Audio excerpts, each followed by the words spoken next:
हरि गुरुकुले वसन्तान्तो गुरोर्हितम् आचरन् दासवन्नीचो गुरौ सुदृढ़सौहृदः। हरे कृष्णा। हम पढ़ रहे हैं servant of the servant by his holiness तमाम कृष्ण गोस्वामी महाराज। तो प्रभुपाद जी का जो खत आया था उसके बारे में तमाम कृष्ण महाराज के जो व्यक्तिगत विचार हैं, रिफ्लेक्शंस हैं, वो हम देख रहे हैं। प्रभुपाद जी ने क्या क्या लिखा था खत में, वो एक एक लाइन लेकर वो अपना रिफ्लेक्शन प्रस्तुत कर रहे हैं। Prabhupada had written, the difficulty is sometimes things are interpreted dovetailing one's own sense gratification. समस्या ये है कि लोग सेवा करते समय उसको अपनी इंद्रिय तृप्ति की तरफ मोड़ देते हैं। क्या करते हैं? सेवा को अपने इंद्रिय तृप्ति की तरफ मोड़ देते हैं। ये समस्या है। Could it be that my recent misjudgments were a result of this? मैंने जो मिसजजमेंट यानी कोई गलत निर्णय लिया था, परिस्थिति का आकलन ठीक से नहीं किया और कुछ निर्णय ले लिए जो गलत हो गए, क्या ये इसका कारण यही था? मैं मन में सोच रहा हूँ। Perhaps taking advantage of my position, I had permitted myself to become lax, thus undermining my spiritual strength. मेरी परिस्थिति का फायदा उठाते हुए मैंने अपने आप को ढीला कर दिया था स्पिरिचुअल लाइफ में और मेरा आध्यात्मिक बल कम हो रहा था। कहीं ऐसा तो नहीं हुआ? I was in complete anxiety at the thought of being a disappointment to Prabhupada. ये विचार कि मैं प्रभुपाद के लिए डिसअपॉइंटमेंट, निराशाजनक व्यक्ति हूँ, ये विचार ही मुझे बड़ा चिंता में डालने वाला था। I wanted to dedicate my life solely for this service। Prabhupada ji की सेवा में ही मैं अपना पूरा जीवन देना चाह रहा था। I was perplexed। मैं संभ्रमित हो गया। In the course of executing devotional service, it is expected that there may be some difficulty। भक्ति करते समय कोई ना कोई बाधा जरूर आएगी, इसमें कोई दो राय नहीं। As one makes advancement, these difficulties become more subtle। हम जैसे प्रगति करते हैं वैसे बाधाएं जो है वो सूक्ष्म बन जाती हैं। पहले क्या बाधा थी? सुबह उठ ही नहीं पाते थे। पहले क्या बाधा थी? मांस खाते थे। बहुत ही स्थूल तरीके का हम फूडी थे, बाहर का अन्न खाने में बहुत मजा आता था। बहुत ही ग्रॉस लेवल के बाधा है ये। आगे चल के सूक्ष्म लेवल की बाधा आती है, जैसे भक्तों के साथ ईर्ष्या नहीं करना, या फिर अपनी दी हुई सेवा को सेवा के नाम पे इंद्रिय तृप्ति की तरफ नहीं मोड़ देना। तो सूक्ष्म है थोड़ा। तो Krishna supplies all the facilities required for rendering him nice service. Krishna उनकी सेवा के लिए जो जरूरी है वो बहुत ही अच्छी सुविधा हमें प्रदान करते हैं। But that does not mean that one can take personal advantage of this facilities. लेकिन इसका मतलब ये नहीं कि हम इन सुविधाओं का दुरुपयोग करें व्यक्तिगत स्वार्थ के लिए। For one to remain sober and never fall prey to the desire for sense gratification, it is necessary that one completely cleanse the heart of all such desires. तो हमें धीर बने रहना चाहिए। इंद्रिय तृप्ति की इच्छाओं को इनका इच्छा का शिकार नहीं हो जाना चाहिए हमें। और हमें हृदय में ऐसी अगर इच्छाएं आती हैं तो तुरंत उनको निकाल बाहर करके हृदय को शुद्ध रखना चाहिए। There are many desires which are lying like dormant seeds within the heart। हमारे हृदय में कुछ इच्छा बीज रूप में पनपी नहीं है अभी तक, ऐसे रूप में वास करती है। As a seed planted in the ground may not fructify immediately, but awaits the proper season। So material desires may remain unnoticed, but under the proper circumstances suddenly manifest। जैसे कभी कभी हम बीज जमीन में बोते हैं, वो तुरंत फलित नहीं होता, उसका वनस्पति तुरंत बाहर नहीं निकलती। वो सही परिस्थिति के लिए राह देखता है वो बीज। फिर जब वो सही परिस्थिति, अनुकूल परिस्थिति मिल जाती है उसको, फिर वो पनपता है। ऐसे ही हमारे हृदय में भौतिक इच्छाएं वास करती हैं बीज रूप में, और वो तब तक दिखाई नहीं पड़ती जब तक उनके लिए सही वातावरण अनुकूल ना बने, फिर अचानक वो बाहर आ जाती है। Material activities are compared to weeds in the garden of devotional creeper। जिस भक्ति लता का हम वर्धन कर रहे हैं उसके बगीचे में भौतिक कार्य जो है वो घास फूस के जैसे है, खरपतवार के जैसे है, weeds, कांग्रेस गवत। This checking process is the duty of the spiritual master। who, like a vigilant gardener, pulls out by the root the unwanted weeds, never allowing the creeper of devotion to be covered over. तो कौन ये भक्ति लता और weeds यानी खरपतवार में भेद करेगा? वो है हमारे आध्यात्मिक गुरु। वो हमें दिखाते हैं कि ये भक्ति लता का तुम्हें सिंचन करना है, बढ़ाना है, और ये जो कांग्रेस घास निकला हुआ है उसको निकाल देना है, उसको अपरूट करना है, हृदय से बाहर निकालना है। ये वो हमें सिखाते हैं, और वो खुद कभी कभी उतर के हमारे हृदय के अंदर उनको अपरूट करते हैं, निकाल देते हैं, ताकि हमारी भक्ति लता कवर ना हो जाए इनके अवांछित वृद्धि से।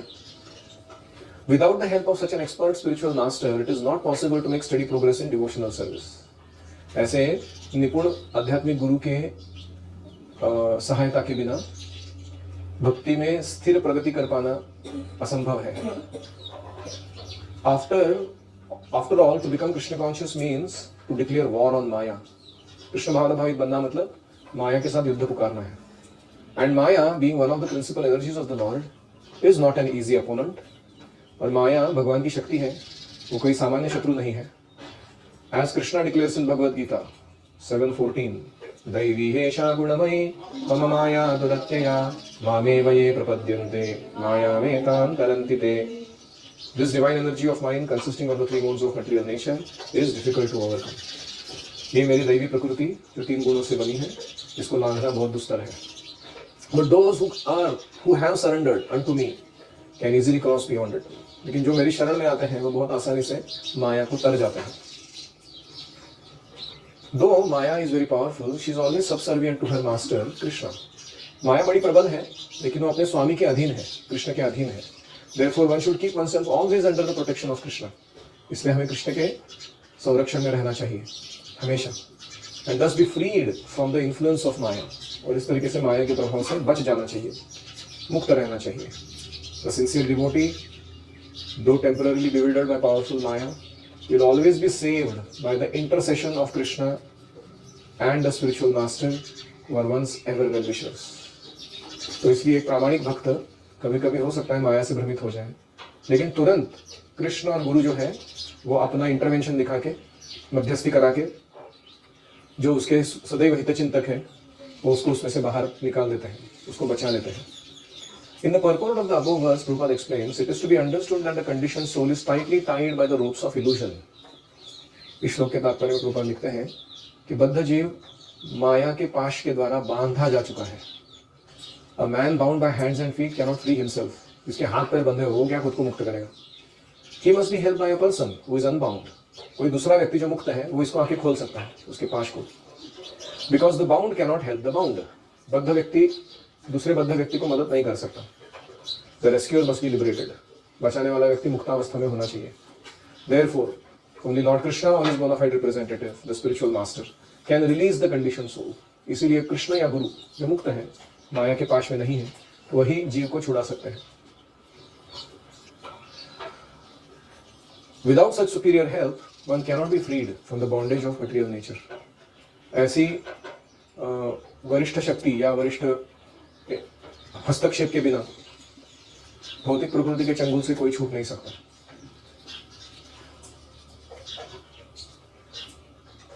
Any reflections?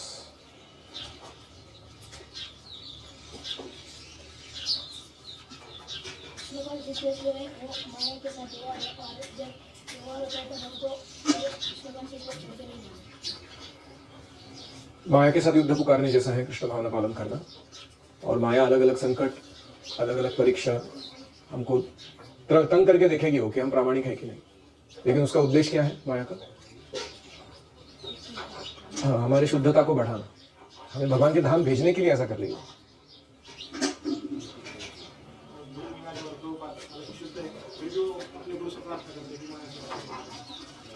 यहाँ तक कि शुद्ध जीव भी है, स्वयं प्रभुपाद जैसे, वो भी भगवान से प्रार्थना करते कि आप मुझे माया से बचाइए। तो हमारी क्या कथा, हमें ये प्रार्थना जरूर करनी चाहिए, प्लीज सेव मी फ्रॉम माया। बोलिए,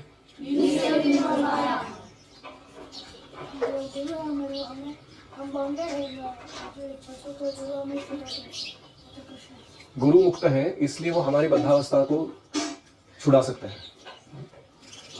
दूसरे फ्रेंड से मदद मांग के काम नहीं चलेगा हमारे कंडीशनिंग्स को सुधारने के लिए। वो कुछ नहीं कर पाएंगे क्योंकि वो खुद बद्ध है। विजिलेंट का अर्थ होता है जो बहुत ही सावधान है, गलतियां या अवांछित कार्य को तुरंत पकड़ लेता है, उसको विजिलेंट बोलते हैं। दक्ष, मराठी में दक्ष म्हणतात।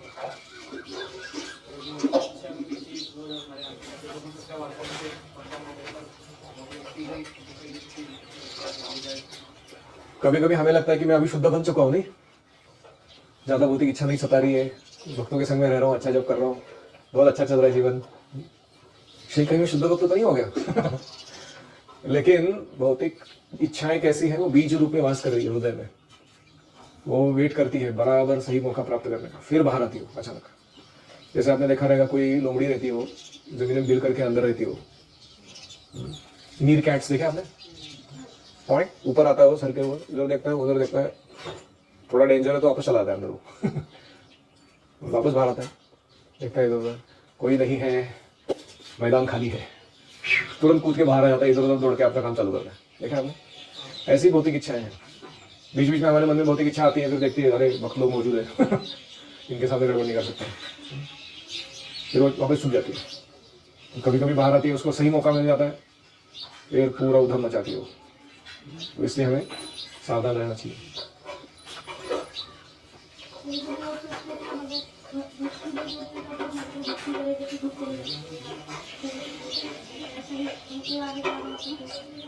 करेक्ट। लोग सोचते हैं कि मैं भक्ति करूंगा तो मेरे दुख चले जाने चाहिए, लेकिन कभी हम देखते हैं कि भक्ति करते हैं तो और दुख आता है या संकट आता है। उसका कारण क्या है? हाँ, हमारी भौतिक इच्छाओं को नष्ट करने के लिए वो आ रहे हैं, हमारी परीक्षा लेने के लिए आ रहे हैं। और साथ में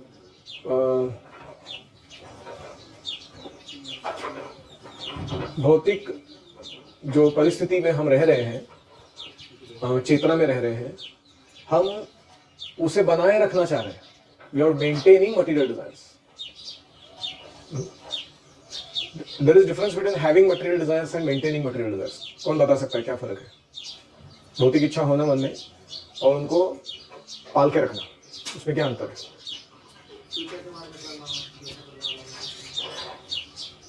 नहीं, उसमें गलत क्या है? फ्यूचर के बारे में प्लान बनाना।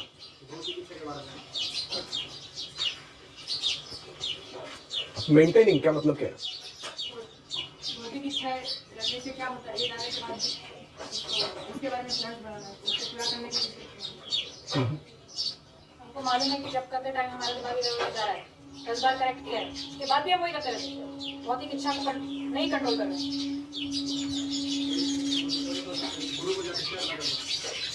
उसको रिवील ना करना, उसके ऊपर अमल ना करना।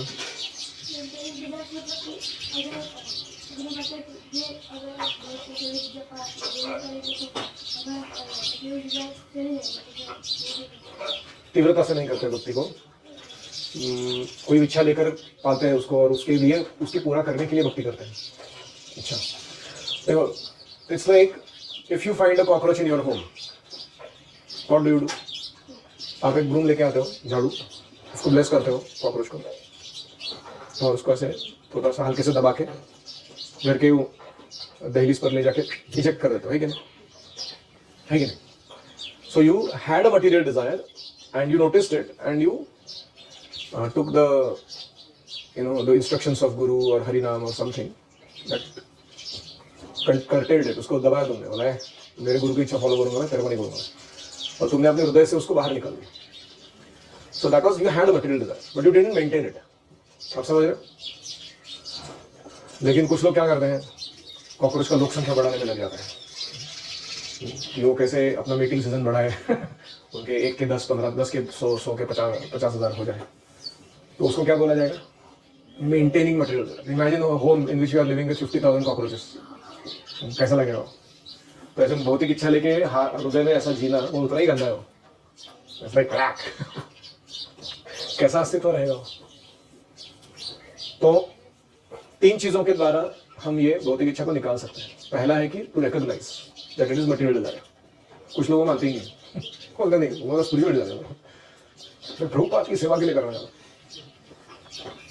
दूसरा है कि टू रिवील, उसको फोकस लैम्प डाल के, क्या होता है उसको, वो जीत भैया का वो टॉर्च है, लॉन्ग डिस्टेंस फोकस का हाईलाइट करना है, ये गड़बड़ चल रहा है, to tell it to the spiritual master और टू सम फ्रेंड, रिव्यू। तीसरा है टू रेक्टिफाई, उस इच्छा को शुद्ध करना है।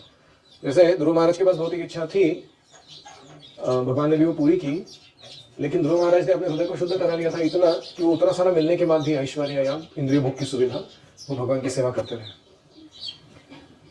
तो इसको कहते हैं हृदय को शुद्ध करना, रेक्टिफाई करना, गलत मेंटालिटी को छोड़ देना। और एक और है कि टू रिपेंट सिंसियरली, पश्चाताप करना कि क्या हालत है मेरे हृदय में, माझे माझ कळो येती अवगुण, काय करू माना अनावारा, वाचा वदे परी करणे कठीण, इंद्रिया अधीन झालो देवा। मैं इंद्रियों का दास हूँ, गोदास, और गोस्वामी बन के खुद दूसरों को बता रहा हूँ, प्रवचन दे रहा हूँ मैं। तो ये सही पश्चाताप है हृदय में। ठीक है, और कोई रिफ्लेक्शन?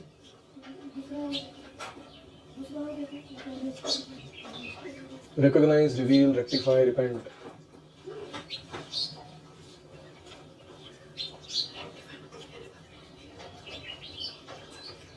और कोई?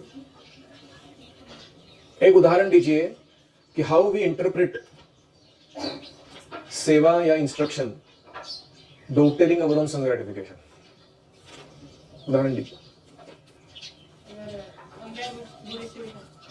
किसने बोल दिया उधर बैठ जाते। हम बूढ़ स्टेशन के लिए गए थे, किसी ने बोला महाराज आए हैं, गन्ने का जूस पिलाया जाए, और हम फिर वो गन्ने का जूस पीते बैठ जाते हैं, बूढ़ स्टेशन रह जाते हैं बाजू में। यस, एंड में हाँ, प्रसाद सर्विंग करते समय हम थोड़ा थोड़ा बचा देते हैं ताकि एंड में जो बैठे रहेंगे वो लोग को ज्यादा मिल जाएगा। नोट्स बनाने हैं, एक दूसरे से झगड़ा करे कौन करेगा? नोट्स पे सेवा करना, एक बार एक करेगा, दूसरा करेगा, उसमें झगड़ा क्या? दूसरे से आर्ग्यू कर रहे हैं कौन करेगा, और वो नहीं कर रहे। वहाँ पे सर्वण पे सर्वण लिख के आ गए, मेरे को लगा अद्वैत की तरह कौन करने वाला है? राधेश्याम उठा, तुमचं सेल्फ ग्रॅटिफिकेशन मनातलं सोडून द्या तुम्ही, की मी नाही लिहू शकत, ते पण सेल्फ ग्रॅटिफिकेशन आहे। अच्छा, अद्वैत की रोज लिखेगा। एक मिनट, ये फॉलो करना है। मैं बहुत ब्रेक लूँ, फिर आगे गायब हो गया। बोलिए। झाड़ू मारने को बोल दिया था, क्रिकेट के बैट। हाँ, झाड़ू मारने को बोला तो झाड़ू के साथ क्रिकेट का बैट मार रहे हो, झाड़ू के साथ। क्या है ये? तुम्हारे सेल्फ ग्रैटिफिकेशन के लिए दिया हो कि सेवा के लिए दिया? वो झाड़ू खराब हो रहा है, टूट रहा है, तुम्हारा तो क्रिकेट हो गया, लेकिन भगवान का सेवा बिगड़ गया ना। हाँ, टॉयलेट क्लीनिंग करने को बोला तो पानी के साथ खेलते बैठते हो उधर अंदर जाके, कॉक के साथ, पानी के साथ। Interesting examples. ऐसे एग्जांपल्स देने के अपने लाइफ से दीजिए। एकदम धीरे धीरे करने वेसल वॉशिंग एकदम धीरे धीरे करने का, ताकि दूसरे लोग भी सोचते कि दूसरे लोग है ना, हमको क्या करना। ताकि मेरा कोटा भी दूसरा करता बैठे फिर बाद में। बुक्स करना है तो कोई अच्छा किससे मिला उसको छुपा देना है। लाइब्रेरी में बहुत सारे बुक्स है, वो उसको अपना मान लेने का हो। अभी ये मेरा पर्सनल बुक है क्योंकि मैं पढ़ना चाहता हूँ, इसको छुपा के ले जाने का, पढ़ते बैठने का उसको। और सेल्फ ग्रैटिफिकेशन, इंटरेस्टिंग। सेवा क्या बोला था? बुक्स लगाने के लिए बोला था। जानबूझ के लेट होने का योगा नहीं करना। हाँ, योगा नहीं करना है इसलिए लेट करने का, ताकि वेसल घिसने के लिए भेज दे, बर्तन मारने के लिए भेज दे, आलस करने का। So very classic examples you give, you are very realised souls. After knowing all this, doing it again and again. Example दिया क्लास में, और फिर मैंने स्माइल किया कि प्रभु जी ने मेरा एग्जांपल, और फिर वही करने का वापस। ठीक है।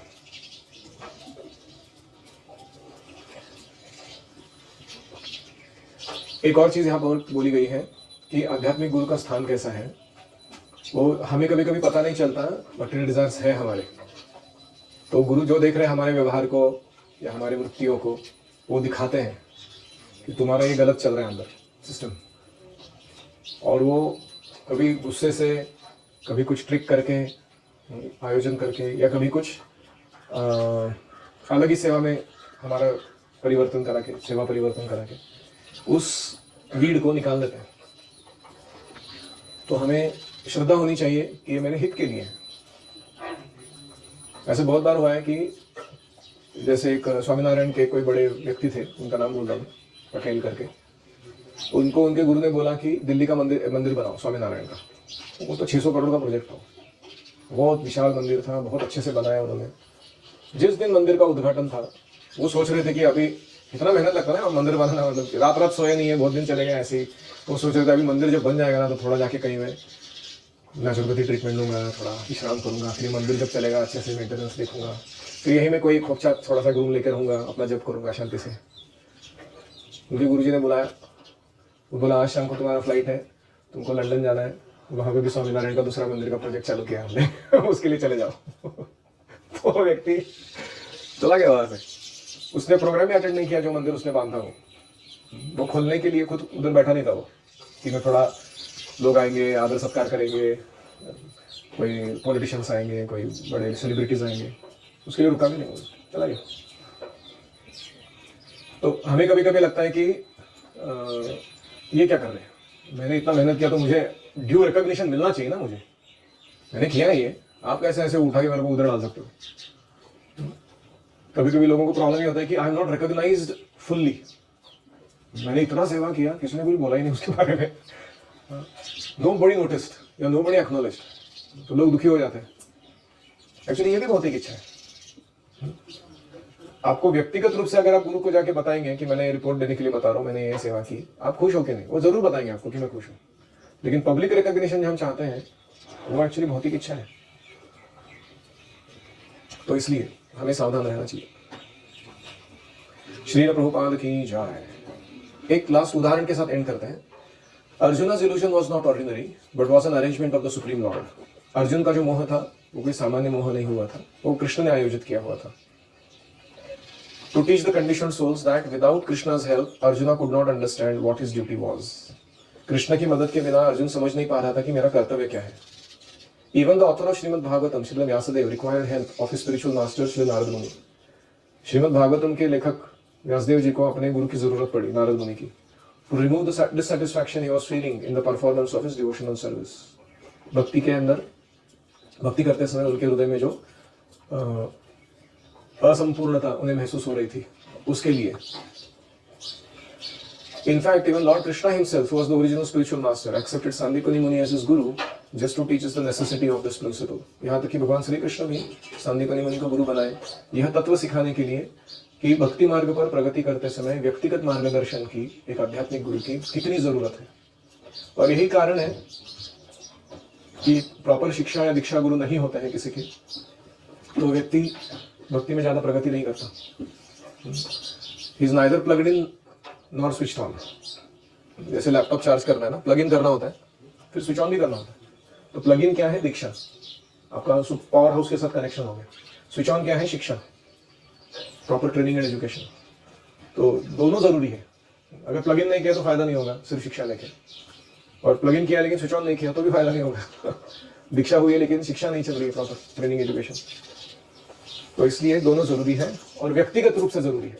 ऐसे मूर्ति रूप में ऋत्विक लोग बोलते हैं वैसा नहीं चलेगा कि प्रभुपाद हमारे शिक्षा गुरु है। ठीक है, शिक्षा गुरु है, काम कौन पकड़ रहा है तुम्हारा करंटली? कोई है पकड़ने वाला? मूर्ति आके काम पकड़ेगी तुम्हारे, इतने प्रगत हो तुम। तो इसलिए हमें सावधान रहना चाहिए। और दूसरा कि तमाल कृष्ण महाराज इनडायरेक्टली ये कह रहे हैं, कभी कभी उनके शिष्य भी सोच सकते हैं कि अरे हमारे गुरु भी बोल रहे कि वो परप्लेक्स थे, वो बद्धावस्था में थे और वो कभी गलतियां किए, बोल सकते हैं ना ये पढ़ने के बाद। वो ऑनेस्टली बता रहे हैं मेरे जीवन में क्या क्या हुआ, कि this is how it was, मैंने गलतियां की तो मैं से डांट खाया जो भी हुआ वो ऑनेस्टली बता रहे हैं। तो कुछ लोग सोचते हैं कि अरे इसका मतलब ये बद्ध जीव है, इनके अंदर हमारे को उद्धार करने की क्षमता है कि नहीं है, ऐसे सोच सकते हैं। तो वो कह रहे हैं सूक्ष्म रूप से यहाँ पर कि एक्चुअली हर एक को ये प्रोसेस से गुजरना ही पड़ता है आध्यात्मिक जीवन में। जैसे कोई बिलियनियर व्यक्ति के घर में जन्म लेता है और उसको हेरिडिटरी राइट के रूप में, वारिस के रूप में $1 बिलियन मिल जाता है। और कोई व्यक्ति है बहुत मेहनत करता है, बिजनेस चलाता है, बहुत कुछ करता है तिकड़ा, और फिर बिलियनियर बन जाता है। एक बार दोनों बिलियनर बन जाते हैं तो क्या हम उनमें भेद करते हैं? नहीं करते, क्योंकि बिलियनर है भी वो। ऐसे ही कोई कृपा सिद्ध हो सकता है या कोई साधना सिद्ध हो सकता है, गलतियां करते हैं, सीखते हैं, फाइनली कृपा प्राप्त किया उसने। तो दोनों जब अल्टीमेटली शुद्ध भक्त बनते हैं तो हम उनमें भेद नहीं करते। जैसे नारद मुनि क्या है? कृपा सिद्ध है, सॉरी साधना सिद्ध है। उन्होंने साधना की दासी पुत्र के रूप में, फिर भगवान ने आके बोला इस जन्म में नहीं मिलूंगा, फिर आगे जाके वो नारद मुनि बने। तो ये साधना का मार्ग है उनका। तो क्या हम ऐसे बोलेंगे कि क्या नारद मुनि आप दासी पुत्र चाहिए, सो सैड? ऐसे नहीं होगा। अभी कौन है वो, उनका स्तर क्या? ठीक है। तो कभी कभी हो सकता है कि हमारे वरिष्ठ जन जो है अपनी गलतियों के बारे में बताए, मैंने इतना गलती किया, मैंने ऐसा डांट खाया, फिर मैंने ऐसे भक्तों को तंग किया था मेरे गलत निर्णयों के कारण। तो इसका मतलब ये नहीं कि हम उनको बद्धावस्था में देखें, हम उनसे सीख प्राप्त करें, ये जरूरी है। श्रील प्रभुपाद की जय। ओम हरे कृष्णा कृष्णा कृष्णा हरे हरे, हरे राम राम राम हरे हरे, हरि ओम तत्सत।